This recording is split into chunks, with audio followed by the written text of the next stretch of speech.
We'll see, Jerry. Dish is presented by Stone Academy. It is time to tee off the 2018 Travelers Championship is here in Cromwell. That's right. Opening ceremonies at the TPC River Highlands in Cromwell kicked off today as the PGA swings through Connecticut. There are some big names coming this year: Jordan Spieth, Rory McIlroy, and Justin Thomas, just to name a few. Yeah, it's going to be pretty hot out, as we had mentioned, but there's plenty of cooling stations, some air-conditioned areas, and free water. And Friday and Saturday, there's more than just golf. There's going to be a concert as well. You got Survivor along with Tyler Farr, which are both free with a ticket. Now, Tiger Woods won't be there, but the band who sings Eye of the Tiger will be. That counts. So I guess that's equally as exciting, right?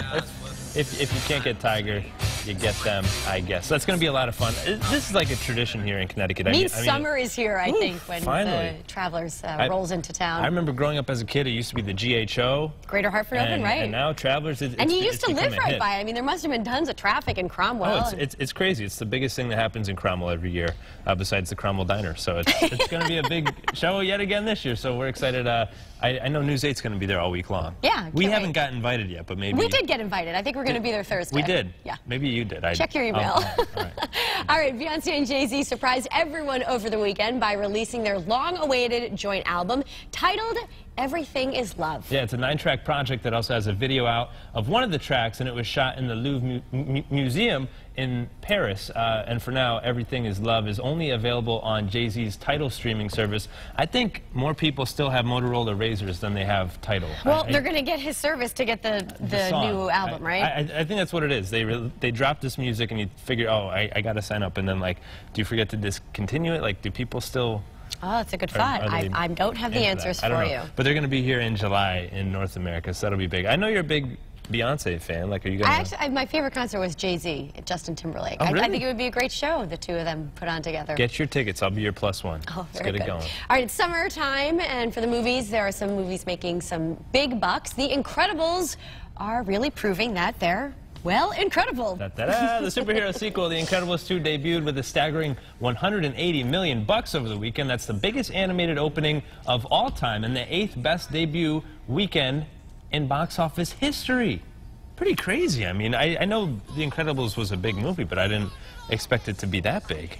Yeah. Did our buddy Vinnie Penn build it up that much? Black Panther-esque, but it's getting there, right? Oh, well, hey, good for them. We'll have to check it out if you got kiddos out. All right, so does your son or daughter have trouble putting down the video game controllers? Dante, is he there yet? No, well, he likes the iPad, but we try and monitor that as best we can. Might be coming up soon. But now, video gaming, if it impedes on your personal life as kids, it's actually considered a disorder and on a list of mental health conditions. The World Health Organization defines the disorder as gaming leading to significant impairment in personal, family, social, and education life.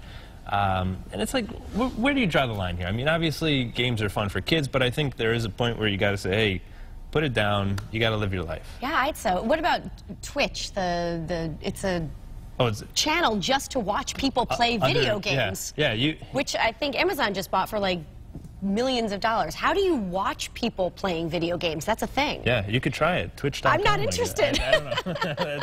I mean, I get it, because I played games growing up. I'm still like a classic gamer. You are. From time to time, like when my girlfriend allows me to, which is never. But, you know, I think it's all in moderation. And I think parents have to step in and say, hey, you got to do your homework. And the game is it's a fun thing. It's not a lifestyle. Unplug it, though, after a while, right? Yeah. Throw it out the window if you have to. Put it in the safe with your cell phone. I guess like so. Brandon puts your cell phone in there. All right, so you enjoy your morning cup of joe, but you might want to take a closer look before your next brew. A study found that coffee machines are the 5th germiest place in people's homes. So what do you do? What's the solution? Well, Rye, you wash all removable components after each use. Who does that? Wipe the outside of your coffee maker daily and clean the internal components at least once a month. I think mine's probably overdue. I mean, I keep filling it up with water when the K-cup is I don't think that empty. does it, I guess. But there's some other germy spots, in case you're wondering. Plastic water bottles in your home, handbags, shoes, and toothbrushes. So now you know what to clean when you get home. Throw out or start over, maybe. All right, what happens when your kid topples over a $132,000 sculpture? you run away.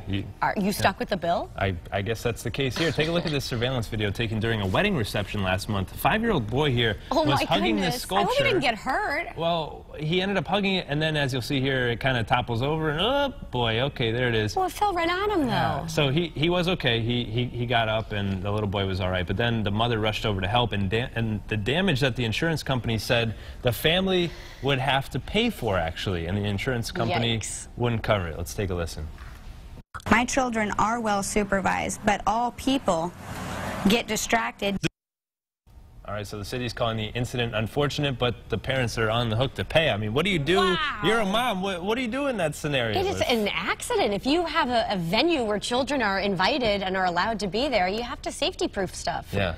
I don't think they're liable for it. Yes, maybe. I mean, that all happened in 4 seconds, so I get that her kids are still taken care of. Yeah. It could happen, but so it's time to zip tie the statue down. They gotta or take say don't invite kids to the venue. That's true. There you go. They could do that. That's my take on it. Parenting tips 101. All right, hey, come on. I don't know if it's right.